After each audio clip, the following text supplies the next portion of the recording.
If we can get to victims earlier, we have a much better chance of saving a person's life.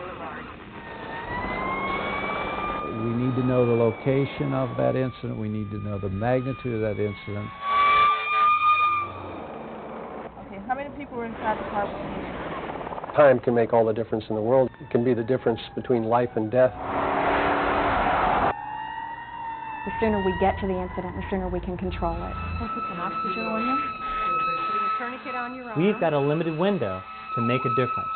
To be effective during an emergency, responders need the information they need when they need it. This means utilizing modern information technology for easy, rapid access to essential data. Data that can be shared and enhanced throughout the response continuum, creating an environment of informed emergency response.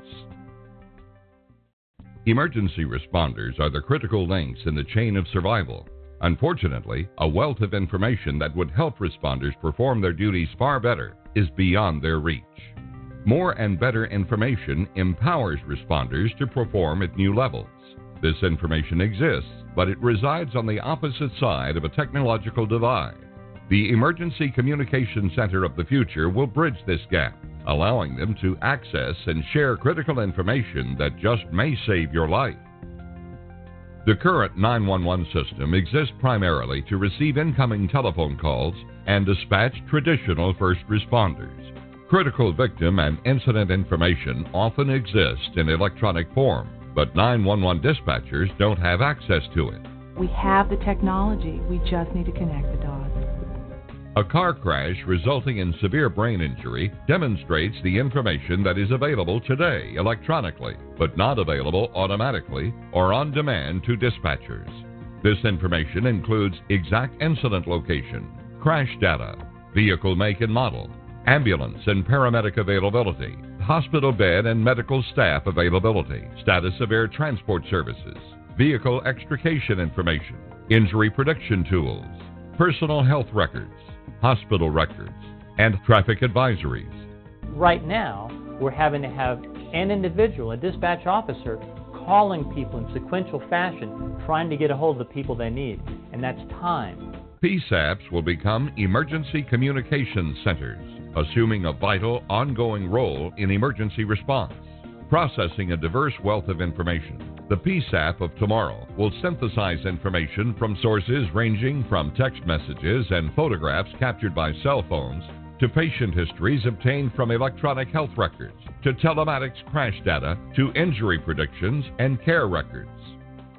We need a 411 for 911. Everyone that needs to respond to an incident can see what it is, where it is, and what kind of response needs to be given to it. Let us paint a vision of that future. After driving all day, a woman falls asleep at the wheel. She hits the windshield with enough force to lose consciousness. Upon impact, the car's telematics system immediately transmits over a commercial wireless network a voice call, exact location, and detailed crash information. Currently, we have to call on the radio and wait for a dispatcher to come back with that information. Crash location, deceleration rate, direction of force, airbag deployment, vehicle make and model, and other relevant data are automatically assembled at the telematics call center. The voice call goes to the ECC 911 center, along with this package of information. The data is also immediately delivered to other agencies that have registered to receive it, such as EMS, Air Transport, the Transportation Department, the police, and the closest trauma center. The crash data is then automatically fed into a new Emergency Medical Dispatch, EMD, protocol within the 911 CAD system. Now, EMD combines real data with the answers to questions, and it uses the urgency algorithm to combine engineering data with observational information to predict the probability of serious injury. The initial injury prediction, based only on the crash data, is not too severe. An ambulance is dispatched, and the EMTs review the injury predictions on the way to the scene. At the same time, the 911 telecommunicator receives the name of the owner of the vehicle from the telematics service provider. She gains access to the driver's personal health records, to which the owner granted advance permission. She is alerted that the patient is currently taking the blood thinner Coumadin. In this case, when adjusted for the driver's age, gender, consciousness, and Coumadin use, the dispatcher sees that the urgency algorithm is predicting a high probability of brain injury. Within a few minutes, we now have a very different kind of emergency. Life-saving information in hand, the telecommunicator calls for an emergency air medical transport crew to be activated to airlift the passenger to a trauma center due to the probability of brain injury.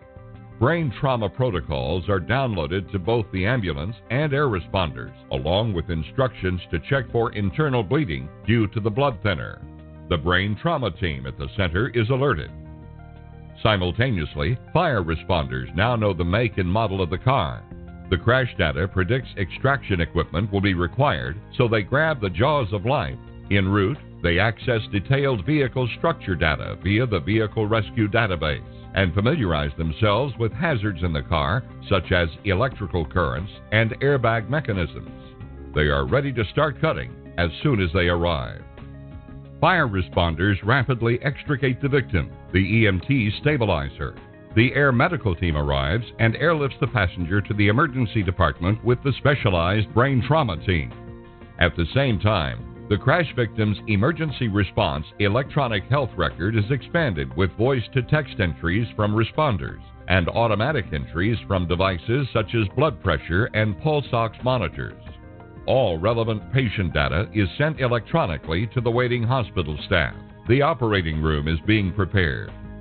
This information is fed into the hospital's patient system before the patient arrives, saving the hospital time and expense. Because incident and patient data was collected from the moment the crash occurred, hospital staff is able to provide rapidly informed care.